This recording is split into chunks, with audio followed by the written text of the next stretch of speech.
गैरों से तेरा लाशा मैं उठवा नहीं सकता।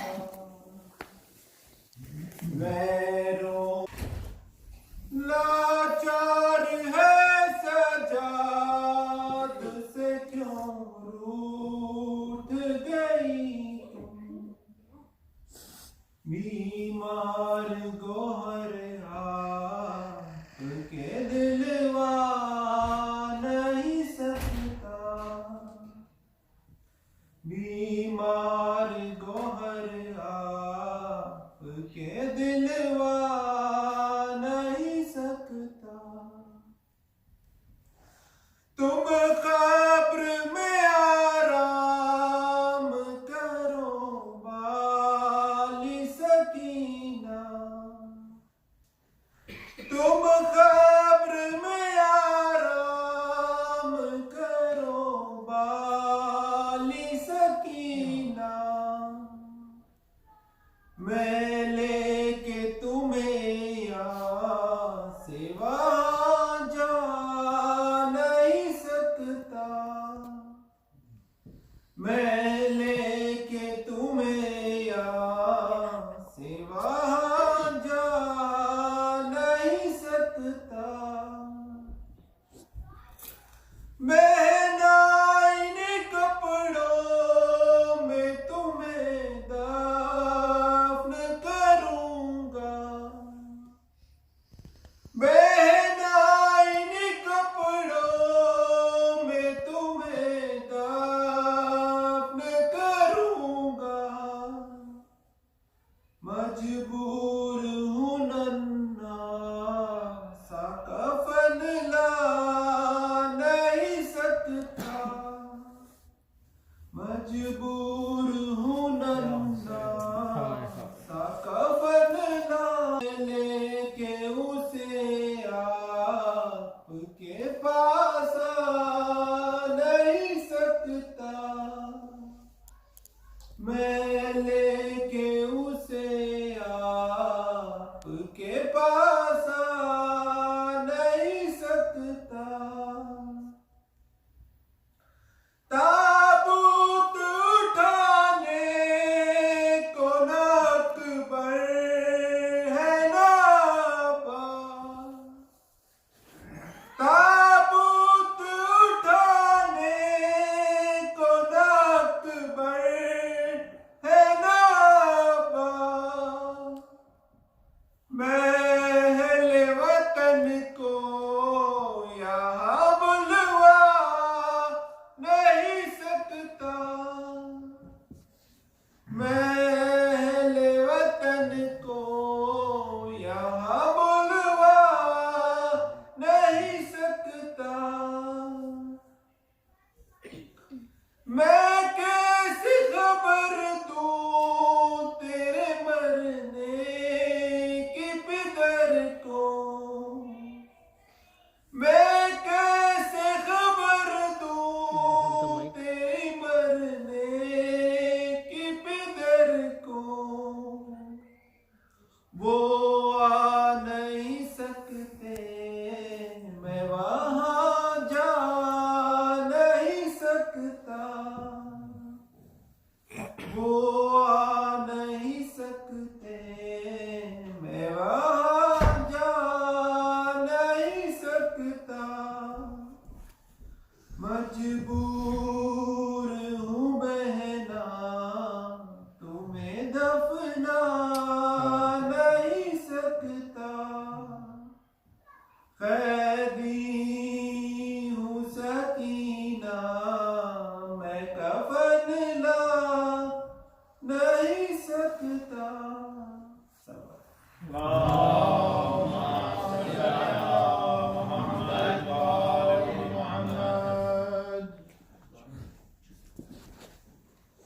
आवाज बुलंद करवा।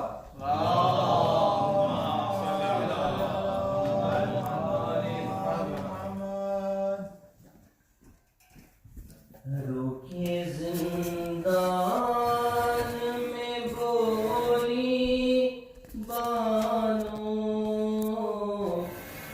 मेरी बची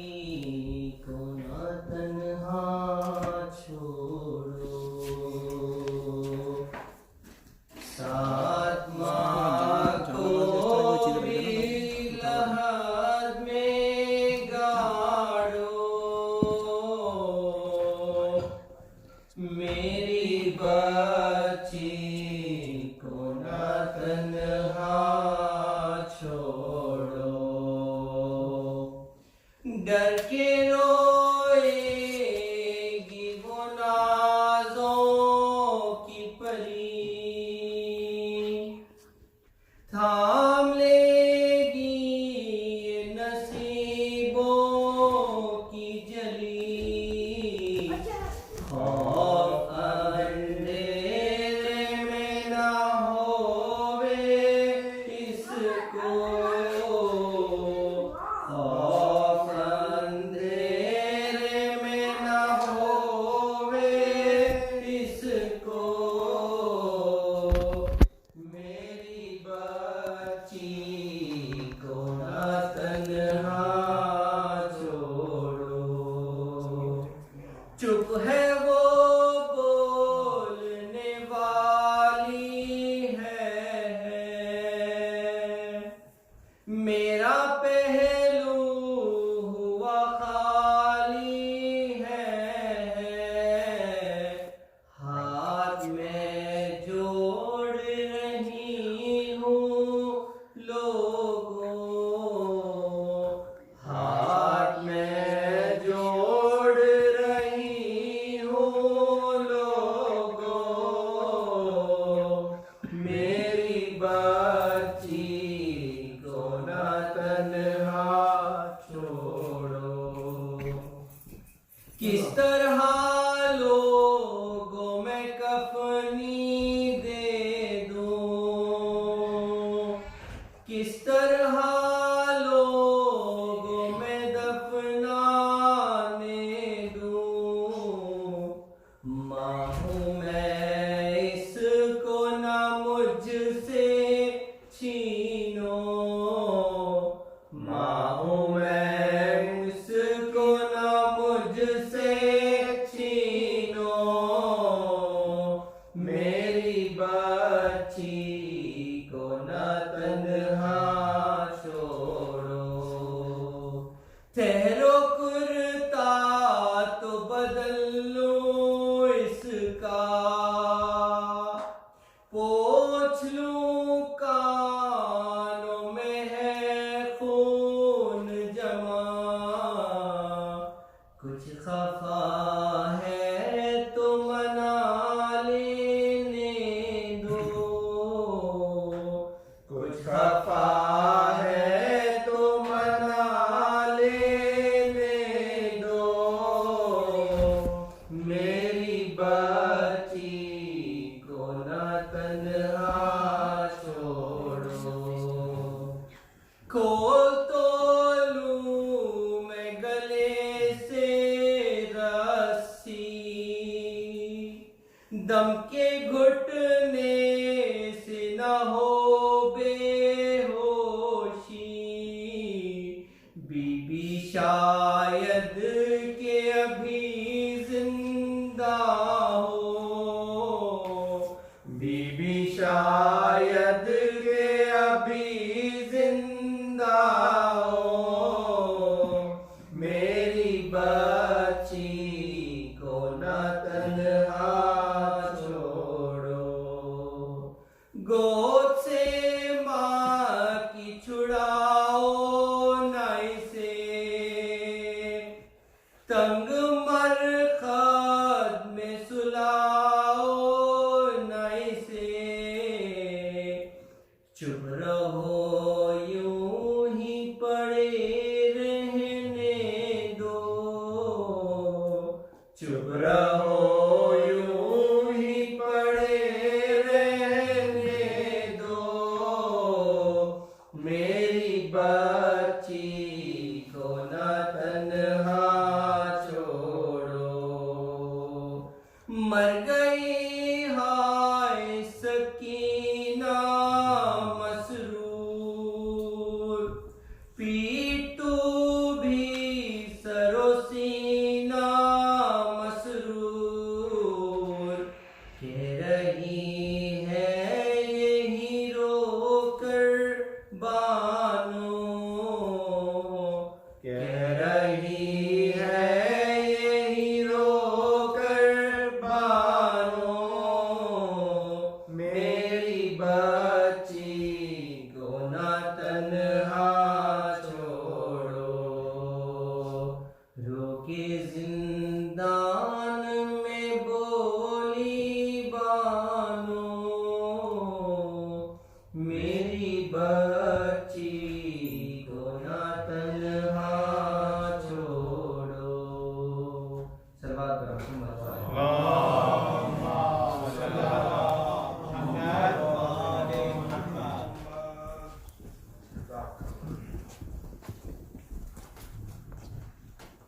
नारा सलवार सल्ली अला मुहम्मद आले मुहम्मद।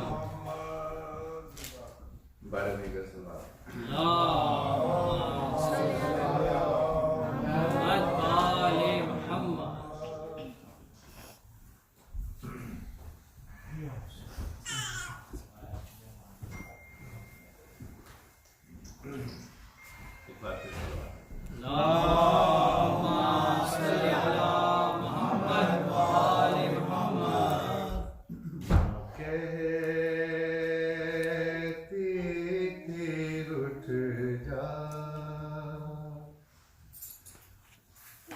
मेरी जान सकीना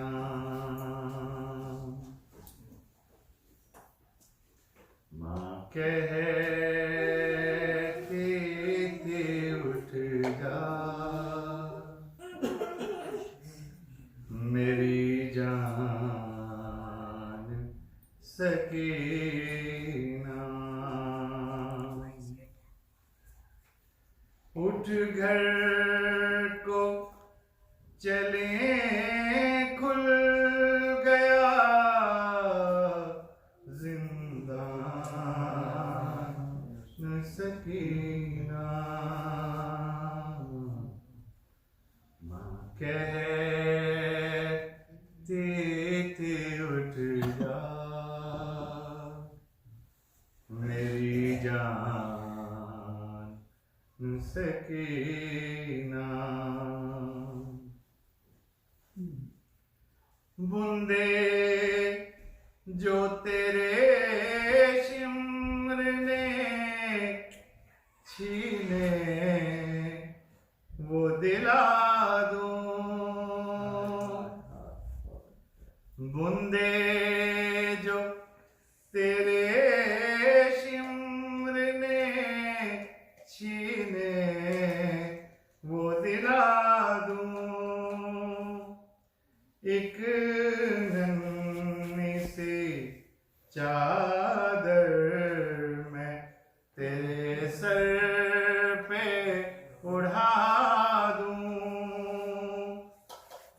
घर जाने का अब हो गया सामान सकीना कहती थी उठ जा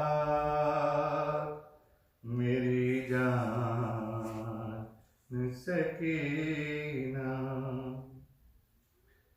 मासूम से गालों पे तमाचे भी है खाए रो रो के कहा करती थी बाबा नहीं आए रोता है तेरे हाल पे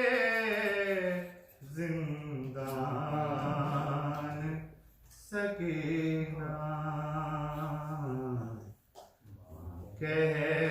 कहती थी उठ जा मेरी जान सकीना एक बार मेरे सीने से लग जा जरा उठ कर कहती थी ये माँ कब्र सकीना से लिपट कर कुछ देर के हैं हम तेरे मेहमान सकीना कहती थी उठ जा मेरी जान सकीना उठती ही नहीं लाख उठाया है कई बार लो भर गई आज वो बाबा की आजादार लब खोल जरा माँ है परेशान सकीना कहती थी उठ जा रोने की सदा आती है जिंदान से अक्सर मर के भी रिहाई न मिली है जिसे अख्तर सुनसान सा है आज क्यों जिंदान सकीना माँ कहती थी उठ जाग मेरी जान सकीना उठ घर को चले खुल गया जिंदान सकीना कहती थी उठ जा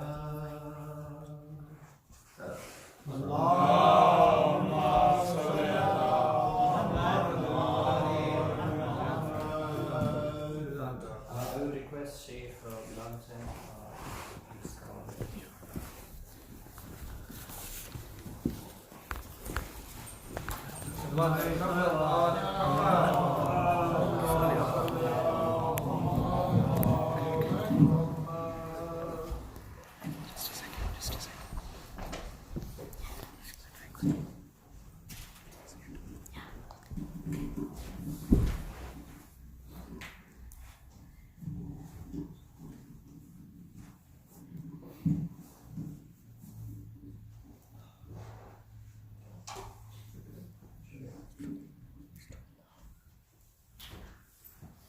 Before we begin our messages, there's a request for Surah Fatiha for our meeting of our host for tonight.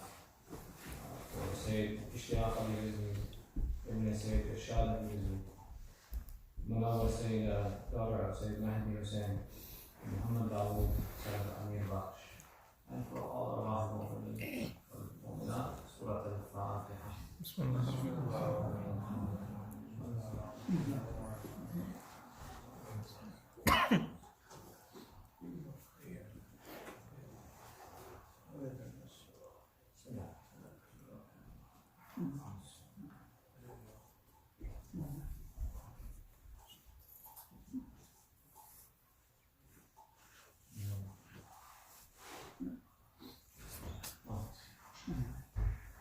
أعوذ بالله من الشيطان الرجيم بسم الله الرحمن الرحيم رب اشرح لي صدري ويسر لي أمري واحلل عقدة من لساني يفقهوا قولي الحمد لله رب العالمين ثم الصلاة والسلام على سيدنا ونبينا وحبيب إله العالمين أبي القاسم محمد اللهم صل على محمد وعلى آله الطيبين الطاهرين المعصومين أما بعد فقد قال الله تعالى في كتابه المجيد بسم الله الرحمن الرحيم قال فبما أغويتني لأقعدن لهم صراطك المستقيم ثم لآتينهم من بين أيديهم ومن خلفهم وعن أيمانهم وعن شمائلهم ولا تجدوا أكثرهم شاكرين. صدق الله العلي العظيم. اللهم صل على محمد وآل محمد. صلوات الله محمد. اللهم صل على محمد وآل محمد. صلوات hasten the master of our time, صاحب العصر والزمان. اللهم صل على محمد وآل محمد وعجل فرجه. Respected elders, brothers and sisters, أعوذ الله أجورنا وأجوركم بمصابة أهل البيت. May Allah increase the reward that we receive for participating in the mention of the Masa'ib of Ali Muhammad. In tonight's discussion, we have to build a bit of a base in conversation that talks about the personality of Iblis. Iblis as a personality doesn't hate Allah. It's something that we always have to remember, that Iblis has no problem with Allah. He loves Allah. He acknowledges Allah. He spent 12,000 years worshipping Allah. Where the description says that 6,000 years he worshipped on this earth, then he prayed to Allah and said, I am lonely on this earth, and Allah raised him to the heavens and he worshipped with the angels for another 6,000 years. It said that there is no place on this earth where Iblis did not do sajda to Allah. No place on this earth, imagine. There's no spot on this earth where Iblis did not do sajda to Allah. His problem was never with Allah. Iblis, if he has a problem, it's with us. It's with humanity. Because Iblis had, in the eyes of Allah, risen to a very great status to where he was even impressed with himself. Iblis was a jinn. He's a jinn. However, through the excessiveness of his worship, you couldn't tell the difference between the high-ranking angels of Allah and Iblis. He had risen to such a status. Iblis is also not someone who even has a problem with the Ahlul Bayt. There are some fadail of Amir al-Mu'mineen that are even announced and recited by Iblis himself. Shasher? Yeah. Sallu ala Muhammad wa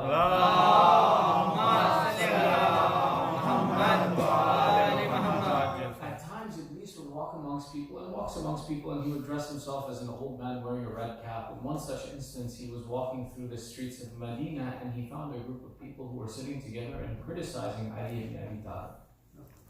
And they were saying bad things about Amir al-Mu'mineen. And this Iblis, as he sits in the circle, and there's many instances where he sat in these circles with these people. He was even the one when he sat when, for example, they decided to try and to assassinate our Holy Prophet in the city of Makkah. The idea of the assassination of Rasulullah came from Iblis himself, who sat amongst them and gave them this idea. So it's not that Iblis was foreign to the idea of socializing with the people, rather he promoted bad ideas from the very start. So in one such instance, he's walking through Medina and he sees these people gathered and they're discussing the evil traits of Ali ibn Abi Talib. And as he hears them talking poorly about Amir al-Mu'mineen, he shakes his head and he says, you people are fools. So what do you mean? He says, you don't know who you're talking bad about. So they wanted to know, they said, do you as an individual, do you count yourselves as the supporters of Ali? Because if you are, then we don't want to hear from you, leave. Shaitan replies, he says, I am neither his supporter and well-wisher, nor am I someone who wishes to be counted amongst his enemies. But I acknowledge that this personality is something special. They said, then how do you know this personality is something special? He says, I spent 12,000 years worshipping Allah. And some of those years I spent in the heavens. Now people are wondering what he's talking about because obviously he's in the shape of a man. But they listen to his story and he says, in that time that I spent worshipping Allah with the malaika, a day came when a nur went past us angels and beings that were in worship of Allah, that the glory of this nur was so astounding that by simply being close to this nur, we fell into prostration of Allah, that mashallah, what did he create that's so beautiful? Iblis says, after this we began a discussion amongst ourselves and we started debating that what was this nur that we saw? And some called out that this is maybe from amongst the great angels, someone else from amongst the malaika called out, no, this isn't the nur of an angel. This must be one of the high-ranking anbiya that are close to Allah. Then eventually a caller called out and said, هَذَا نُورُ عَلِيِّ ibn Abi Talib. He says to them, you people are foolish. You are cursing a personality who even the angels, when they witness his nur, fall into prostration to Allah. And yet you people are foolish if you don't acknowledge the leadership of Ali ibn Abi Talib. So Shaitan doesn't even have a problem with Ahlul Bayt. Shaitan, if he has a problem, he has a problem with mankind. His problem with mankind is this. He says that, listen, I worshipped Allah 12,000 years, of which I spent years and years in simply sujood to Allah. I worshipped Allah everywhere on this earth. And yet Allah created this man, this Adam. And then he wanted me to prostrate to him. And we see this in the Quran as the conversation where Allah asks Iblis, مَا مَنَأَكَ أَن تَسْجُدَ بِمَا خَلَقْتُ بِيَدَيَّ. What prevented you, O Iblis, from doing sajda to that which I have created with my power? Then Iblis replied, he says, أَنَا خَيْرٌ مِنْهُ خَلَقْتَنِي مِنْ نَارٍ وَخَلَقْتَهُ مِنْ طِينٍ. I am better than him. You created me from fire. I am a jinn. And you created him from clay. Why should I, who is one who is better than this personality, prostrate to him?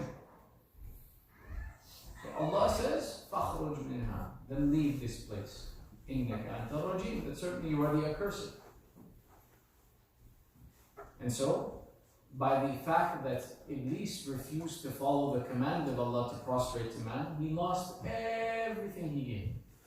He lost all of this great status, this personality, and he became accursed. So, which is why in the Quran Allah says that when he spoke to Iblis, and there's a conversation in the 7th surah of the Quran, starting about the 10th or 11th verse, where is this conversation between Iblis and Allah about the prostration to Adam. There's a conversation where Iblis then says, قَالَ فَبِمَا أَغَوَيْتَنِي. For, oh Allah, for that which you have cast me out, لَأَقْعُدْ لَهُمْ صِرَاطِكَ الْمُسْتَقِيمِ. I shall lie for mankind in wait on this straight path that you have set for him. And ثُمَّ لَآتِيَنَّهُمْ مِنْ بَيْنَ أَيْدِيهِمْ وَمِنْ خَلْفِهِمْ وَمِنْ أَيْمَانِهِمْ وَعَنْ شِمَائِلِهِمْ. And then Iblis says, he says, and then because you cast me out because of this man, I will wait for him on the straight path. And then I will come at him from his front, from his back, from his right, from his left, and I will misguide and mislead this humanity. And then he says, وَلَا تَجِدَ أَكْثَرَهُمْ شَاكِرِينَ. But you will find that most of them are not thankful to you, O Allah. Shaitan's goal is that he wants to take humanity and misguide it. He says humanity is the reason that I was cast out from my high-ranking position. So now my goal is that if I am cast out, I will show that I was right to chastise and hate humanity. That humanity is such a thing that it is really ungrateful to Allah. So he says you won't find many of them thankful. They won't be thankful to you for what you have given them. And I will be justified in the fact that Shaitan's ultimate goal is destroying the position of humanity in the eyes of Allah. Now, how does Shaitan destroy the position of humanity in the eyes of Allah? This is where it gets interesting.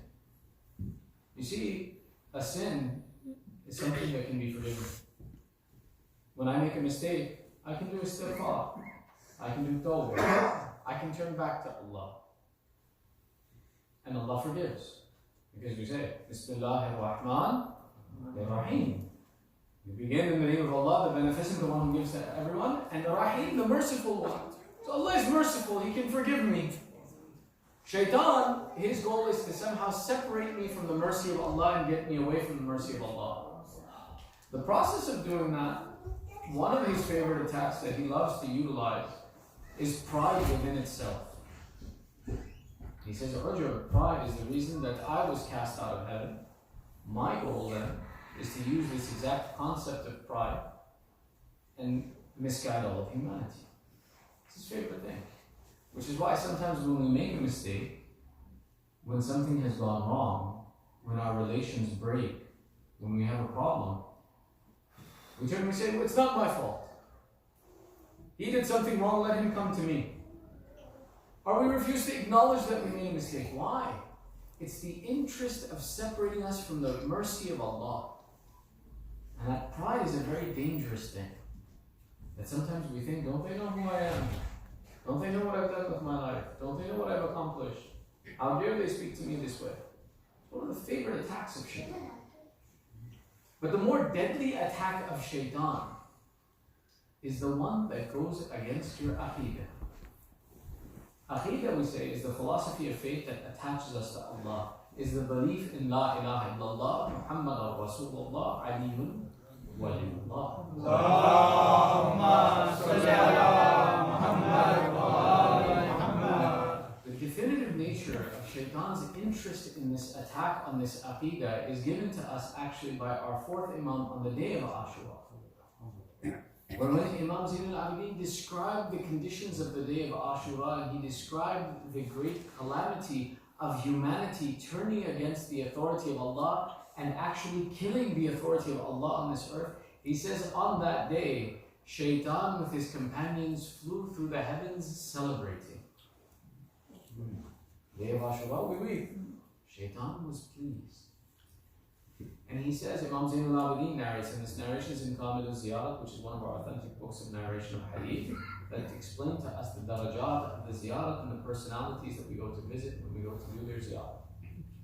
This is in one of the appendixes that was added to the book at a later point in time by one of the authors, by one of the ulama, who says that this hadith is something that's authentic and should be narrated. He says that Imam Zain al-Abidin says, on the day of the shahadat of my father, Iblis with his companions flew through the heavens congratulating one another. And they turned to each other and said, today we have become successful of separating humanity from their guidance. Now all we have to worry about is those who stay attached to this Hussein ibn Ali. Iblis, his goal is breaking Aqidah. Why? Because if my Aqidah is correct, if I believe in La ilaha illallah, if I believe in the Nabuwwat of my Prophet, if I believe in the successorship of the Imams, then there is no mistake that I make that Allah does not possess the ability to forgive. As a matter of fact, we talk about the shifa'ah of these personalities and how amazing it is. Can I give you examples or not? Yeah. Examples? Alright. Sallu ala Muhammad wa ali Allahumma salli ala Muhammad wa ali Muhammad. People now are leaving for Arba'in. Many have left already, many have reached. And may Allah give us all tawfiq to do this. Now, the walking to Karbala is not something that, for example, it says specifically in a hadith that it's mandatory that you walk to Karbala. Rather, it was a practice that was established that they said. We saw in the riwayat that to every step that you take to Imam Hussein, 1,000 good deeds are written, 1,000 sins are washed away. So we started a practice amongst ourselves that we wanted to attain the maximum amount of reward. Therefore, we began to walk to Abu Abdullah. That Abu Abdullah is such a personality that every step you take towards him, 1,000 sins are washed away. And then Nabu Darishis, it goes further. It says, no, the first step you take to Imam Hussein, all of your sins are washed away. There's nothing on it. It goes even further. It says, one who does ziyarat of Abu Abdullah بِمَعْرِفَةِ مَكَانِهِ, by understanding the ma'rifat of the place of Abu Abdullah, hell becomes haram for this personality. Can you imagine the idea that hell becomes haram for you? Hell becomes haram for you. And this is about Abdullah. We haven't even talked about the Shifa'ah of Amir al-Mu'mineen. We haven't talked about the Shifa'ah of Rasulullah. This is their grandson. This is the grandson of Rasulullah. The Shifa'ah of Rasulullah is even more great than this. So, by us staying attached to these personalities, by us staying attached to Imam Hussein, we are entitled to his shifa. We are entitled to his assistance to get us into heaven, to get us past the mistakes that we may have made in life. But even this has a condition. Even this has a very important condition to remember.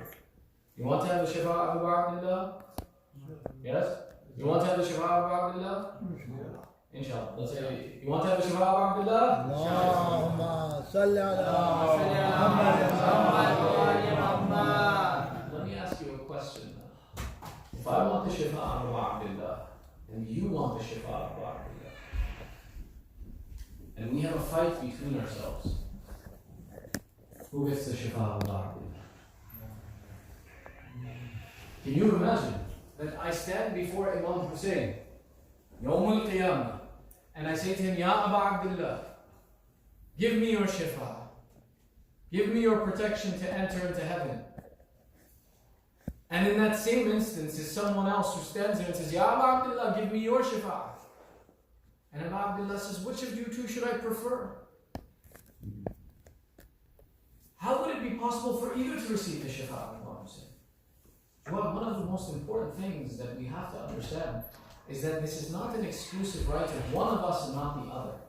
When you fight amongst yourselves, when an argument arises amongst yourselves that we don't resolve, an issue that we don't correct in our community, when we can't overlook the mistakes of our brothers, we then not only exclude them, we exclude ourselves from receiving the shifa of Imam Hussein. It's a very important thing. It's true. Amongst ourselves, we do better dealing with these foreigners outside sometimes. Why? Because we see them Monday through Friday and we leave them alone.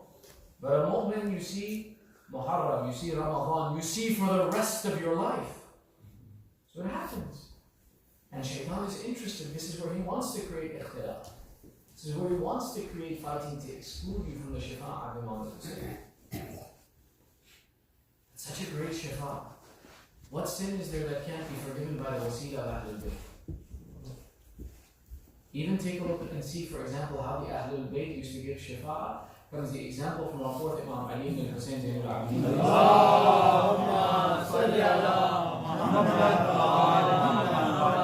When a man comes to him and he says to him, I have committed such sins that Allah will never forgive me. Zainabia replies, he says, who is greater, Allah is greater or your sins are greater? He says, Allah is greater. He says, but Allah won't forgive me. Yes, to be hopeless is one of the gunahane kabira. To be hopeless in the mercy of Allah is a great sin. The Imam's responsibility is to teach us not to be hopeless. So he says to him, he says, certainly Allah is so great that there is nothing that he can't forgive. The man replies, he says, but Ya Rasulullah, I have committed the sin that I was amongst the killers of your father in Karbala. How can Allah forgive me? No. Look at how, in one aspect, is the audacity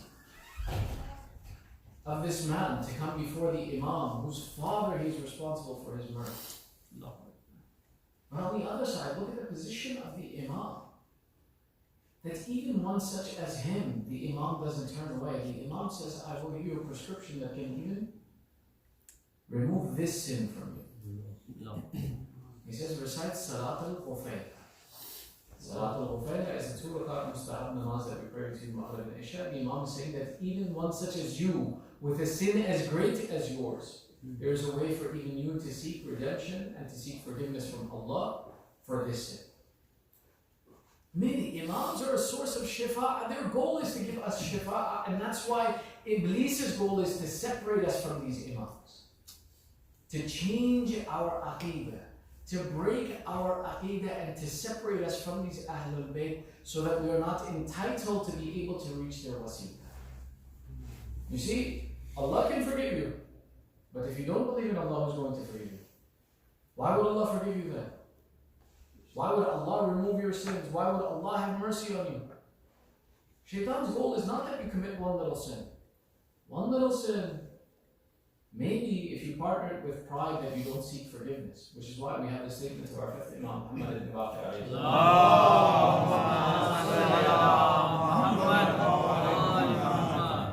لا صغير مع الاستمرار ولا كبير مع الاستغفار. The Imam says, he says, always understand, there is no small sin if you do it continuously. Any small sin that you perform will be counted as a big one if you don't seek forgiveness for it. Don't imagine there's a sin that you commit in life, that Allah will let it go. If you continuously do it, that small sin, Imam is saying, doesn't remain small, it grows big. And the other way he says, and there is no great sin that remains great that Allah can't forgive if you do istighfar. Always perform istighfar for the sin that no matter what it is, and always try to avoid even the smallest of sins. And these are important things for us to remember. Our sixth Imam gives us a prescription. We have time or no? Are we ready? I haven't even started the discussion I want to have yet. You guys have to work with me tonight. Okay? Stay awake.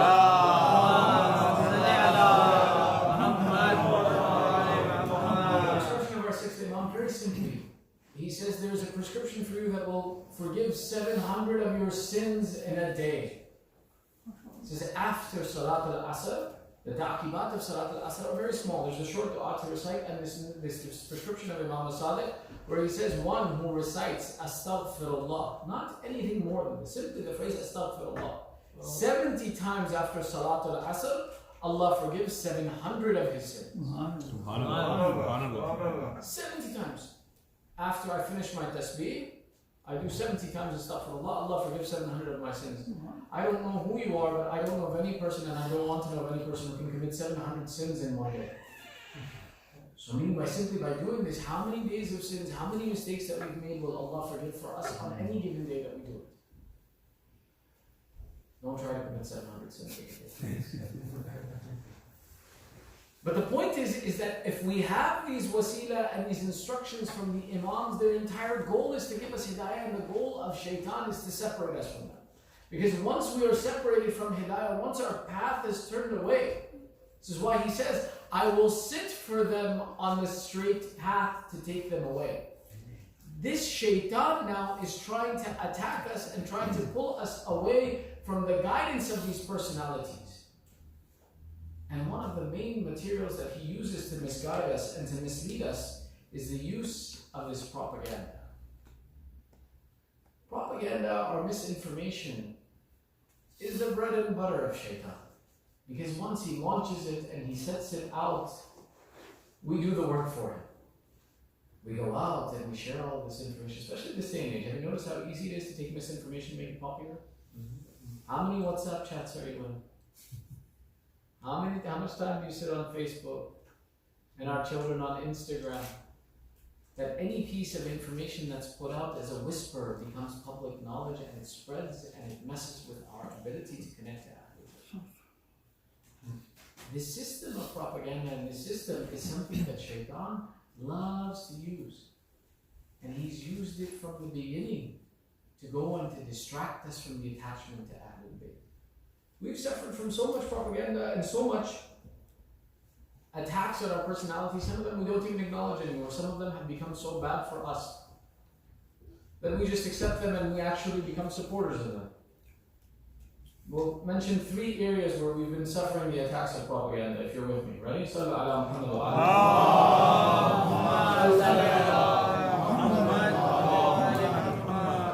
Propaganda was a tool used by Banu Umayyah that was put into place to then go and destroy the personalities of Ahlul Bayt. One of the main places that they used propaganda was to attack our master Amir al-Mu'mineen. And they used it in such ways that the people of Sham, when they heard of the shahadat of Amir al-Mu'mineen, and they heard that Amir al-Mu'mineen was killed while in prayer, they said, Ali was in a masjid? What business does Ali have with prayers? Wow. They destroyed the personality and the character, and they performed the character assassination against Imam Ali to separate him from the religion of Islam. There's even examples that we talk about where, for example, we say that when we go for Salat al-Eid, one of the functionalities that Muawiyah instilled within his pulpit during his time of authority in the governorship of Sham is he instituted the policy that whoever begins a khutbah or whoever addresses the people, he begins by the cursing of Ali ibn Abi Talib. No. Now when we come for Eid Salat, mashallah, you all know this, when Eid Salat comes, you have to get early, otherwise there's no parking. Everybody comes for Eid Salat. I don't know if it's a hope for Eid that they come for, but this isn't a new practice, this is an old statement. And when Muawiyah found that all of the Bedouins and all of the people would gather for Eid prayers, he said, my problem is this: if we do the prayers first and the khutbah second, the way the Prophet prescribed it, then they'll all leave before they hear the cursing of Ali. So he says, no, from my authority, do the khutbah first so that everyone hears the cursing of Ali, and then do the prayers after. And the remainder of this propaganda stays today, till today, when we take a look and we see how Eid prayers are performed in our communities versus the communities of the other madahib, we see that they continue to perform their prayers their prayers after the khutbah, and we perform our khutbah after the prayers. But this is the propaganda that was established at that time. We saw many other examples of this when attacking the character of Amir al-Mu'mineen, to the point where the statement becomes, how amazing was Ali ibn Abi Talib? His fada'il were hidden by his enemies out of their hatred of him. And his fada'il were hidden by his supporters out of fear of being attacked for him. And yet still his fada'il are such that we can't. Subhanallah, subhanallah. Shall I share some fada'il with you?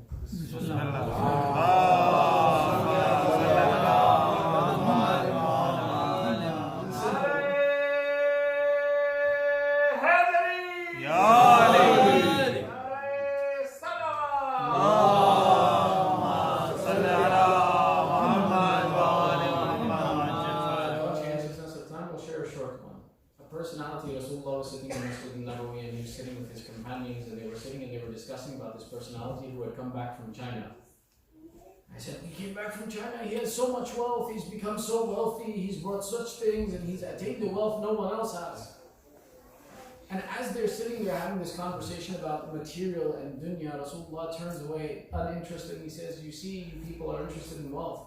You see the man who has just entered the masjid, he's earned more wealth and more status than if you filled the entire earth to the heavens with gold. It would not equal the greatness of the bounty that this man earned. Yeah, we were interested in this man from China, more in some wealth and his thing. This man has earned, you're saying, a bounty greater than if you fill the earth to the heavens with gold. What did he do? So the crowd breaks, they go to this man and they say, Rasulullah has described for us a quality of you that you have earned on this day for some action that you have performed, a reward, that if you took the entire earth and filled it to the heavens with gold, it would not equal the value of what you have earned. He said, what did you do? He says, well, this morning I left my house to perform some business transaction, but by the time I left, I was a little too late. DST is not only our problem, it's everybody's problem. He says, I was too late. So, I remembered that our Prophet had taught us that one who looks at Ali's face performs ibadah. So he says, since I didn't have time to do my work and I had left the house, I went to go see Ali and I looked at the face of Ali and then I left.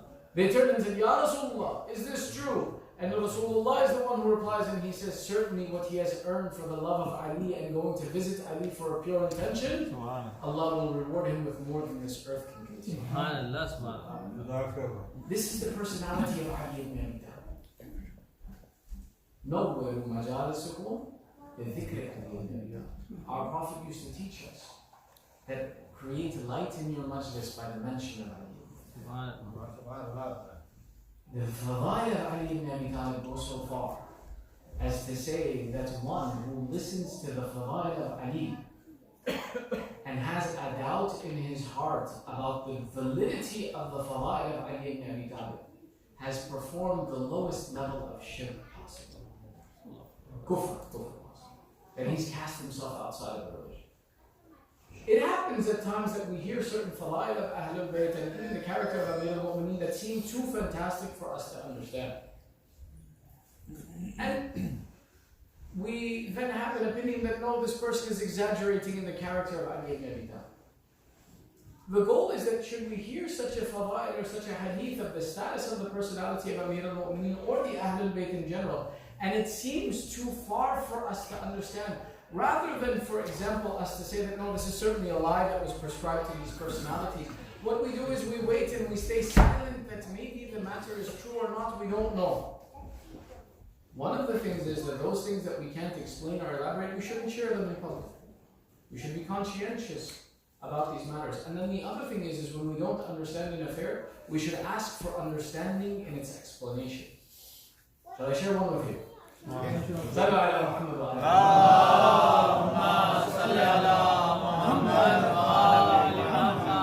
There's a conversation between Rasulullah and Allah when he goes in Mi'raj. And Allah says to him, Ya Rasulullah, لَوْلَا خَلَقْتُكَ مَا خَلَقْتُكُمْ. Hello Prophet, if I would not have created you, I would not have created this earth. And it continues. وَلَوْلَا خَلَقْتُ عَلِي مَا خَلَقْتُكُمَا. And if I had not created Ali, I would not have created either.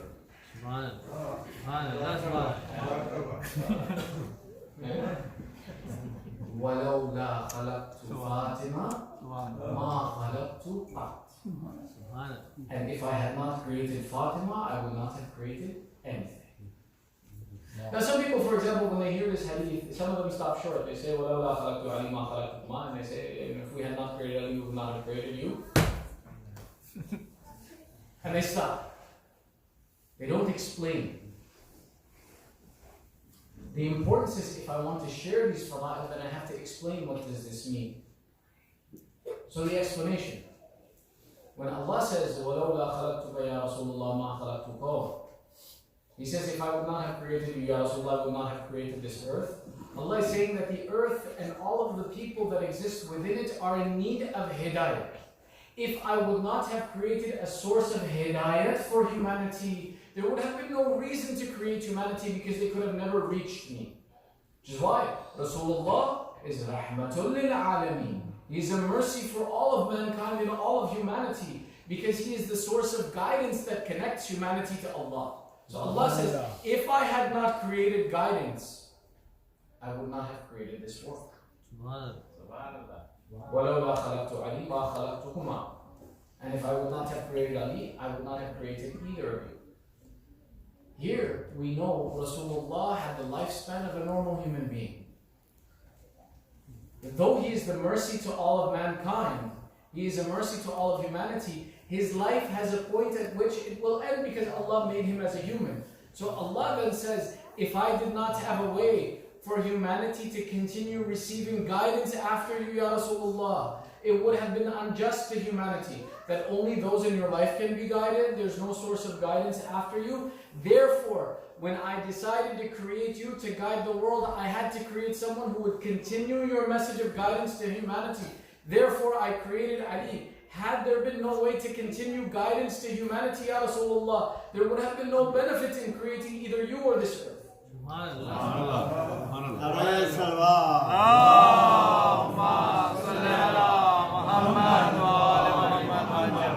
So then the final statement, if I had not created Fatima, I would not have created anything. Why? Because from Fatima come the 11 other Imams that are the source of guidance for all of humanity until the day of judgment. Alayhi salawat. Allahumma salli ala Muhammad wa ali Muhammad. Aye Fusudi Sayyid Kaunain Bawad Buland salawat. Allahumma salli ala Muhammad wa ali Muhammad. Sayyidah Fatima is that tree from which guidance continues until the day of judgment, which is why our 8th Imam said, نَحْنُ حُجَّةُ اللَّهِ عَلَى الْأَرْضِ. We are the authority of Allah on this earth. وَفَاطِمَةُ حُجَّةَ عَلَيْنَا. And Fatima is the authority over us. This is the status of Sayyidah Fatima. If I would just share the Fara'id, for example, and say that, oh, Allah said that He would not have created even Rasulullah had not created Amir al-Mu'mineen. Yes, a doubt may be created in the mind of the listener that maybe this is something that is exaggerated. But rather what we do is we take a look and we see that we should wait and wait for the explanation to come. Find the sources to give us the explanation for the point of these fada'il, for the point of these characteristics, so that shaitan doesn't use them as a way to misguide us from being attached to the correct source. See, this is shaitan's plan, to use propaganda to reduce the status, to make things sound so exaggerated that we can't understand, and we say, this is all fake and lies and made up. Look at how Imam Hassan suffered through the system of propaganda in his time. How Muawiyah tried to reduce the character of Imam Hassan by saying he was weak, he didn't know better, he wanted to have wealth, he wanted to have all of these benefits, and that Hassan was weak, that's why he made peace. No. In every action of the Imam is not a dictate of his personality. Rather, it is the need of the time to ensure that the message of Allah continues till the day of judgment. And Imam Hassan, when he makes peace, it's not because of his interest. He himself says, my actions that I chose to perform are like the Safina of Nuh. I found you weak in defending Islam, so I protected you by preserving you on this earth so that you may continue and the message of Allah remains on this earth. Look at how they attacked Imam Hussein. The same way they attacked Imam Hussein. They attacked the institution of Ashura. They created propaganda against it. But we see even till today, some of our Ahlul Sunnah brothers, not all of them, they have a misunderstanding. They say, oh, Ashura is a day of fasting. But yes, we should fast on the day of Ashura because it's the day that Musa was given success against Fir'aun. That Rasulullah found the Jews fasting on this day, and therefore he said, that's a good idea, let's do that too. And the propaganda persisted. And they came with lies to separate us from the wasila of Ahlul Bayt, to reduce the status of Ahlul Bayt, to separate us from a good aqeedah. And it continues. Now our goal is, I've told you the problem, what's the solution? Next year, inshallah. 10 minutes. Do you give me 10 minutes? And we can finish this?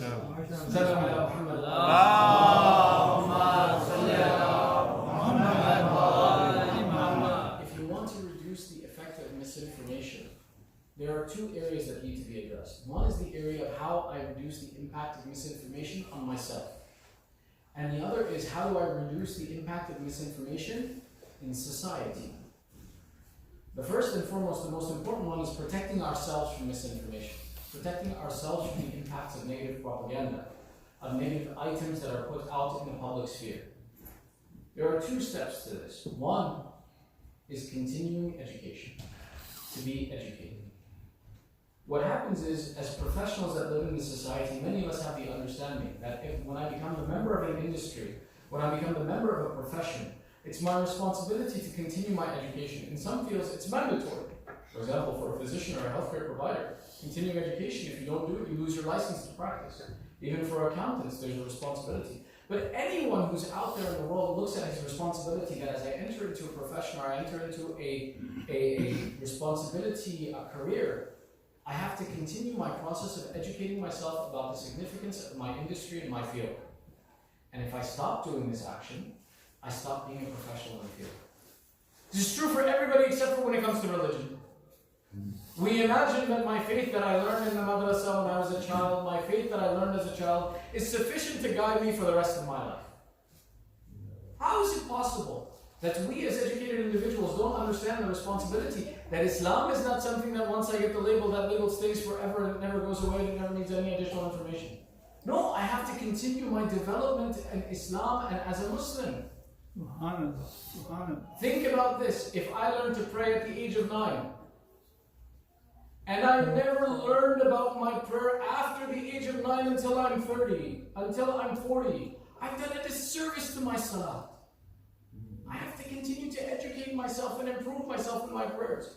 I have to continue to educate myself and continue my process of learning about my faith. The process of education is so significant. We see Allah tell Rasulullah sallallahu alayhi wa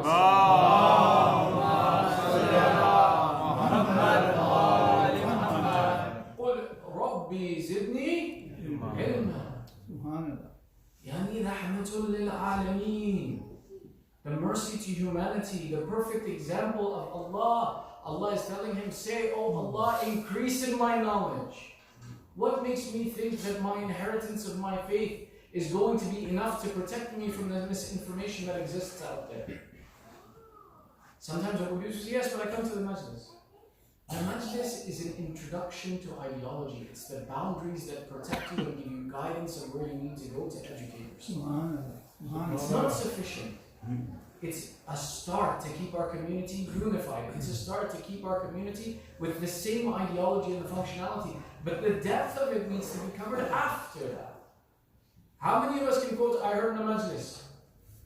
But how many of us can't quote, I read in a book? We live in a society where these people may be interested about Islam. Many times people will say, Maulana, tell us a book we can tell somebody to read so they can learn more about Islam. Our co-workers want to learn more about Islam. My first comment to them is, Baba, if you didn't read the book, you can't help them. Have you thought about it? I give you a book to read and the person says, what's in the book? I don't know, but it's great. How is that possible? If we're not reading the content, how can we invite someone else to read it? Look at how Allah describes this importance of education as well too. Where the hadith tells us the distance on Yawm al-Qiyamah between the alim and the abid, between the scholar and the worshipper, will be 70 degrees. Where each level, each degree, is the distance of a horse running for 1,000 years. Ya Allah, why is there such a great difference? Because the abid, when he sits in his worship and shaitan brings innovation to him, the worshipper accepts it. And he accepts the innovation of shaitan to him. But the scholar is the one who sits at the boundary and defends the religion of Islam from the innovations of shaitan. Therefore, his status goes higher and higher and higher in worship. You and I are the best educated Shias maybe in the history of the world. We have access to the most resources of probably any community in the world. Why is it then that we are not the most intellectual and knowledgeable and articulate Shias in our religion? If we want to protect ourselves from propaganda of shaitan, it involves each of us knowing the depth of our religion, knowing how to communicate our religion, knowing how to defend our religion by the words so that when shaitan comes to us with his innovation, we have the resources to reference and understand what our obligation is. Along with these majalis, establish the continuing education. Read books in your community. Have ethical debates, have knowledgeable conversations, find the right individuals to come as guidance to your community. This is one. The other is protect yourself from the media.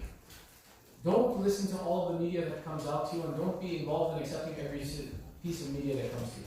Recently, an article was released about the conditions in Iraq through the BBC. And some people say, oh, the BBC must be right. You mean to tell me that a government that is benefiting from having a stance or having some wealth coming from Iraq is going to tell you the truth about what the reality of the condition in Iraq is? You see, sometimes we become reliant on the media system. We spend too much time looking at this media and this content and these sources. No piece of media. I have never seen a Facebook post that references actually back to a book. I have never seen a group chat forward that gives you information from an actual source of context. Rather, it's just something someone saw somewhere they like. Yalla, here you go. And we absorb this media. And we reference this media. And we consider it a source of truth. We go out and we think that, somebody said it, it became popular, therefore it must be good. Protect yourself from the innovations of media. Stay away from it. Reference instead things that you can go back and reference, that are written by notable individuals, that are written by scholars, that are giving you a source of information, not the media that's out there. Be careful of it, because the media is one of the tools that's used in this day and age to give us away and get us away from after. When it comes to now the second side of this coin of protecting and preserving our identity in society by the use from the effects of propaganda, there are three things I'll tell you that are important to do. One is to have the same character in society as you have in this masjid. Subhanallah. One of the things that happens sometimes is inside this masjid, we're very loving, we're very kind, we're very careful, we're conscientious, we're great people. And then we go outside and we say, white people who will, yeah. And our behavior changes. Briefly, I was somewhere to recite a masjid. And as I was driving there, someone actually ran me off the road. They were very aggressive and they refused to merge and they pushed me off the road. Okay, what am I going to do? I'm driving behind this guy, and sure enough, he starts going to the masjid. And I'm laughing to myself. I'm like, man, watch this guy pull into the masjid. And sure enough, he did pull into the masjid. And then he came to me and he was like, oh, Maulana, assalamu alaikum, how are you? I think if I was to tell people that this guy ran me off the road, what would it do to his reputation in the community? You see, when he can see the person in front of him, when we can see the person in front of us, and we know they're a member of our community, we may have good behavior. But that good behavior has to be continuous, whether you're inside or outside of this community. We can't respond to people in society at their level. We have to respond to people in society at our level. If we are people of dignity and nobility because we have inherited the faith of Islam, we have the wasila of Ahlul Bayt. If you firmly believe that I am someone by the connection to Ahlul Bayt, I have the ability to enter into heaven because of their wasila, then my character in society has to be someone who behaves as if I'm going to heaven. Someone who is going to heaven doesn't behave like a normal person. He behaves with nobility. He behaves with good character. He doesn't use foul language. He doesn't curse. He doesn't lie. He's not abusive and harsh to the people in society.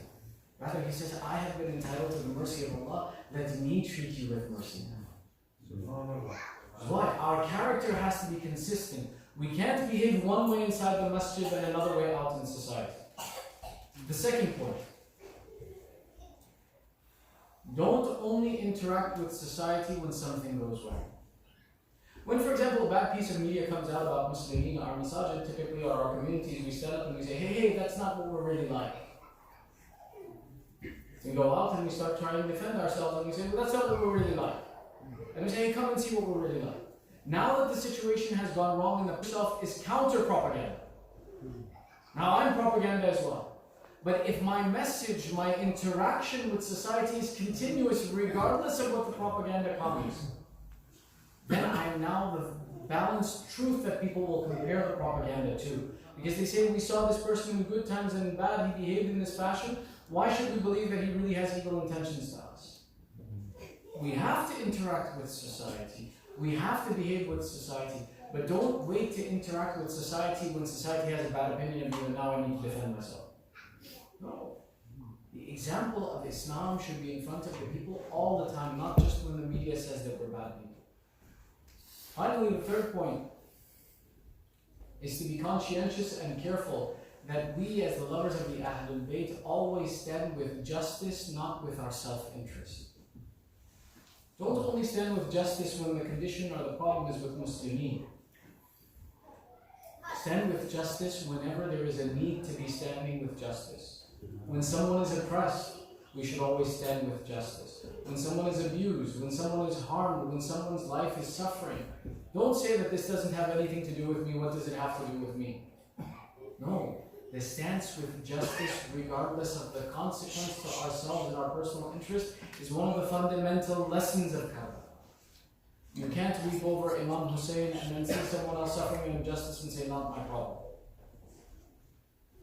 We can't counter propaganda if we are only interested in our own favor and what's important to us. We have to be continuous in our stance for justice. We have to be continuous in approaching this concept of justice so that it hastens the reappearance of Sahib al-Asr.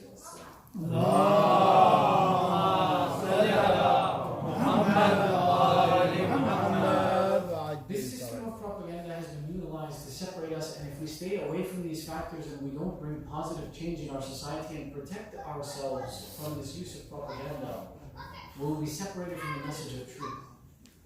When this propaganda was used in Karbala, it wasn't just used to reduce the status of Ashura, it was used against personalities even such as Sakina. No. Why? Because the example of these children of Rabab, Asghar and Sakina, were such that even the hardest of hearts could determine where truth was and where falsehood was. No. There are some masa'ib of this child that are so severe that no matter who you are, it hurts your heart to understand and listen to them. So they had to hide this. How? There are the masa'ib of Sakina that show that Fatima Zahra wept over this. There's the incident between Kufa and Sham, where the Mal'un, they saw the head of Hussein ibn Ali fall from the spear. And when they tried to return it, it wouldn't return. So they went to the son of Hussein ibn Ali, Bimari Karbala, and they said, your father's head has fallen, it refuses to move. Go and restore his head so that we may continue. Imam Zainul Abidin Madloom, have you imagined what happened to the heart of my Imam when he raised the head of his father in his hand? He says there was a small child, there's a small child that was with our Qafidah, and she has fallen. And until she returns, my father will not move forward. the Malaween of the army moved forward, and Sayyidah Zainab called out, "How dare you?" There are two incidences where Sayyidah Zainab called out, "How dare you?" The first is on the 11th of Ashura, when the women and children woke up. The Malaween came forward again, and Zainab said, "Why do you come forward? How dare you?" And they replied, "O daughter of Ali, we want to mount you on the camel so that we can leave." She says, "After Abbas, is there anyone who can assist us? How dare you?" She says, "We will mount the women and children ourselves." The second time was this incident when Imam Zayn al-Abidin said, "A child has fallen." The army moves forward. Zainab throws herself from the camel. She says, "How dare you? Don't touch my knees. Don't touch our women." She turns and she calls Sajjad, "Where do I go? The land is open. I don't know where this child was lost." Imam Zayn al-Abidin, he says, "Oh auntie, look at the eyes of Baba. He'll tell you where to go." Sayyidah Zainab looks at the eyes of Imam al-Hussein and she heads off into a direction into the desert. As she walks forward, she comes to a place where she finds a woman sitting and holding Sakina in her lap. The question sometimes comes, how is it possible if Sakina was so important? She is the Amanat of Hussein. How did Zainab not know? You don't understand. These women had been hungry and thirsty and not slept since the day of Ashura. How does one sleep when the Noor of Akbar has been lost in your house? How does one sleep when the comfort of Abbas has been lost from your house? So these women, as they would travel, at times under the heat of the sun, would come and go from consciousness. In one such situation, this child fell. Zainab wanders through. She finds a woman holding this child. She sits in front of her and she says, "Oh lady, you have shown us kindness. We are from the family of the Banu Hashim. We are not in the habit to take favors from someone without compensation. But alas, Zainab is alone. Our supports have been broken. There is nothing I can offer you in dunya. But my mother is Fatima to Zahra. She is the daughter of Rasulullah. If I ask her on Yawm al-Qiyamah, she will intercede for you for the kindness you have shown us." The burqa lifts, the niqab lifts. Zainab Mima Fatima, I am your mother Fatima. I have never left you alone in this difficulty. I am with you in these trials and these tribulations. It's masa'ib like these that they tried to hide.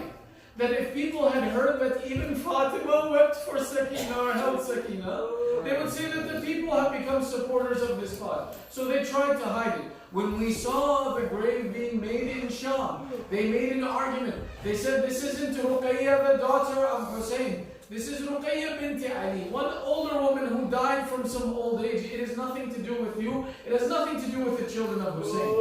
But we know when we look at this event that who is buried in this grave.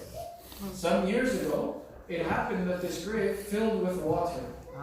And the Sayyid of Sham says, "In my dreams I see a small child who complains to me." And she says, "I don't love water, I don't want the water near me. Take the water away from my grave." Why is she crying about water? Wasn't she killed thirsty? The child who loses an uncle like Abbas for water, loses the love for water. The Sayyid thought for some time and understood that this is the grave of Sakina, the daughter of Imam Hussein, and he has an obligation to remove the water. So he said, "This child is my relative, I am a Sayyid. I will go and open the grave, I will take out the body, and then the rest of you come in and fix the grave so that water doesn't come in again." They said, "Sayyid, as you said." The Sayyid opened the grave, took the child and sat behind the parda, sat behind a curtain in the corner, and they fixed the grave. They said, as we were fixing the grave, we heard the Sayyid let out a scream. A short time later, he screamed a second time.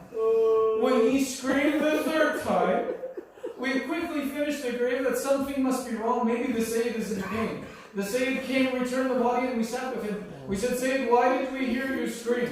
He says, "The first time that I screamed was when I pulled back the cloth a little bit, and I saw that the clothing this child was wearing was burned to her body." Yesterday we mentioned that first they refused to do ghusl. The second point, Sayyida Zainab cries out. She says, Sajjad, when they tried to remove the clothing from the ghusl, her skin comes with it. Sajjad called out, Amma Zainab, don't remove her clothing. Bury her like this. So the Sayyid saw that the child was still wearing the clothing, and he says, I screamed in pain looking at the child. I said, Sayyid, why did you scream a second time? He says, I moved forward and I uncovered her face, and I saw her cheeks still have the bruises from the slice. They said we could think of only one of two reasons. Either one, the night of Ashura, they hit Sakina so hard, the bruises never left her body. The other, the Sayyid says, that I imagine this was a child of 4 separated from her father, taken through difficulty. Whenever she would weep, Shimar would strike her, to the extent that till the day this child died, she was still being struck by a Manu. They said, Sayyid, you screamed a 3rd time. He says, I saw her ears were still open to her ears. We have no doubt about who this personality is in Sham. They can't hide the truth from us. But the masayib of this child don't end here. Imagine that moment, Arba'in is coming. Zainab will return to Hussein. That sister who had never been separated from her brother sits at her brother's grave and begins to recount, Baya, I went and I stood in front of the Mal'un. I did not weep once. I defended Islam. They heard the voice of our father in the markets of Sham. Brother, I did not do anything less than what you demanded. But brother, there is an aman of yours. I have come back to you without your aman. I tried what I could, but I could not return your sakina to me. Brother, how will you forgive me? But she would weep and they would strike her, and I could not return.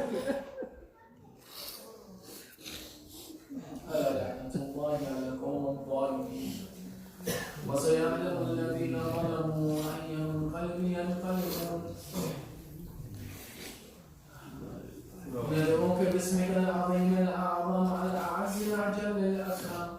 With the tears in your eyes, raise your hands and call out 10 times, Ya Allah, Ya Allah, Ya Allah, Ya Allah, Ya Allah, Ya Allah, Ya Allah, Ya Allah, Ya Mahmoud بحق محمد, يا أعلى بحق علي, يا فاطر السماوات بحق فاطمة, يا محسن بحق الحسن, يا قديم الإحسان بحق الحسين.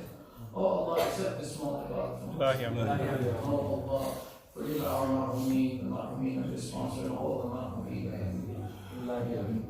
Ya Allah, we come with hajat by the right of the mention of the Messiah of Ali Muhammad, fulfill our hajat. Ya Allah, there are mu'mineen around the world and in our communities who are suffering from lack of security and from danger. Ya Allah, give aman to all the mu'mineen wherever they are. Ya Allah, keep our children on the upright path of Ali Muhammad. Ya Allah, hasten the reappearance of the avenger of Karbala. Ya Allah, make us and our families from the upright supporters of Sahib al-Zaman.